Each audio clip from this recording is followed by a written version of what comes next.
Hi అండి. Welcome to మంచి మాటలు. ఈరోజు మరొక మంచి మాట గురించి మన ఛానల్లో తెలుసుకుందాం.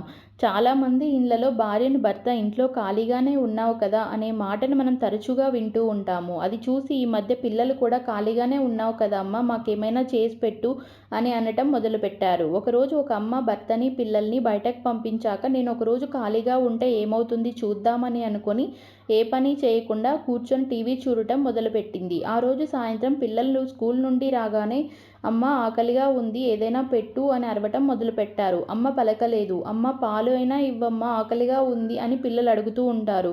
వాళ్ళమ్మ ఎక్కడా కనిపించలేదు. ఇల్లు అంతా చెత్త చెత్తగా ఉంది, ఎక్కడవక్కడ పడి ఉన్నాయి. అమ్మకు అసలు ఏమైంది, ఎక్కడికి వెళ్ళింది అని పిల్లలు ఆలోచిస్తూ ఉంటారు. అంతలోపు వాళ్ళ నాన్న వచ్చి తలనొప్పిగా ఉంది, కాఫీ ఇవ్వమని అడుగుతాడు.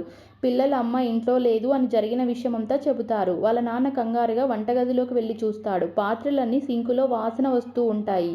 బెడ్రూమ్లో అంతా బెడ్షీట్లు, డ్రెస్సెస్ అన్నీ చిందరవందరగా పడి ఉన్నాయి.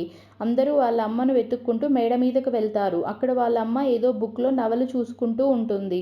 అప్పుడు పిల్లలు అమ్మ ఏమైంది నీకు, ఈరోజు ఇల్లంతా ఇంత దరిద్రంగా ఉంది అని అడుగుతారు. వాళ్ళ నాన్న చాలా తలనొప్పిగా ఉంది, కాఫీ ఇద్దురా, ఇక్కడ ఏం చేస్తున్నావు, మేము అంతగా అరుస్తూ ఉంటే అని అంటారు.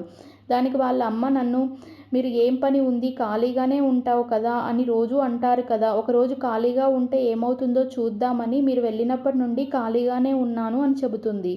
అది విన్న పిల్లలకి భర్తకి అర్థమయ్యింది. వాళ్ళు బయటకు వెళ్ళాక అమ్మకు ఎంత పని ఉంటుంది అని. అందరూ వాళ్ళ అమ్మని క్షమించమని అడుగుతారు.